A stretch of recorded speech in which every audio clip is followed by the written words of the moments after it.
کراچی میں شارع فیصل پر F T C کے قریب قوم پرست جماعت کی ریلی کے شرکاء کی ریڈ زون میں داخلے کی کوشش۔ پولیس نے شارع فیصل ایف ٹی سی کے مقام سے بند کر دی ہے۔ ریلی کے شرکاء کی ہنگامہ آرائی، پولیس موبائل پر پتھراؤ کیا، ریلی پر پولیس کی شیلنگ اور کراچی پولیس نے کئی مشتعل افراد کو حراست میں لے لیا ہے۔ یہ آپ کو کراچی سے خبر دے رہے ہیں، جہاں شارع فیصل کی یہ سچویشن ہے کہ ایف ٹی سی کے قریب قوم پرست جماعت کی ریلی کے شرکاء کی ریڈ زون میں داخلے کی کوشش کے دوران اب صورتحال کچھ اس طرح سے ہے کہ پولیس کی جانب سے ریلی پر شیلنگ کی جا رہی ہے اور پولیس موبائل پر پتھراؤ کیا جا رہا ہے مظاہرین کی جانب سے، اور پولیس کا یہ کہنا ہے کہ ریلی کے شرکاء کو ریڈ زون میں داخل ہونے سے ہر صورت روکا جائے گا، اور اسے روکنے کی کوشش کے دوران پولیس کی جانب سے شرکاء پر شیلنگ بھی کی جا رہی ہے۔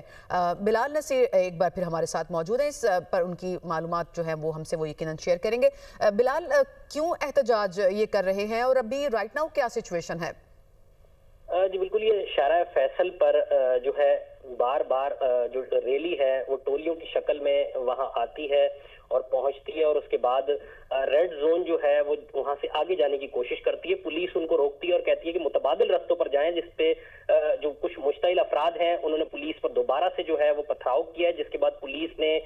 شیلنگ کی ہے اور اس کے بعد وہاں پہ بڑی تعداد میں مظاہرین نے اپنا احتجاج ریکارڈ کروایا ہے، لیکن پولیس نے ان کے مذاکرات کے بعد سڑک کو جو ہے وہ مکمل طور پر کلیئر کرا لیا ہے اور متبادل سڑکوں پر موڑا جا رہا ہے۔ ایس ایس پی ساؤتھ ہے، ان کا کہنا ہے کہ کوشش کی جا رہی ہے کہ جو ٹریفک ہے اس کی روانگی متاثر نہ ہو، اور اس وقت بھی پولیس کی نفری تعینات ہے اور ایف ٹی سی سے جو کلفٹن جو ڈیفنس رستہ جا رہا ہے وہاں پر ٹریفک کو موڑا جا رہا ہے۔ جی صحیح، تو اس وقت جو ہے وہ ڈائیورٹ کیا جا رہا ہے ٹریفک کو بھی، اور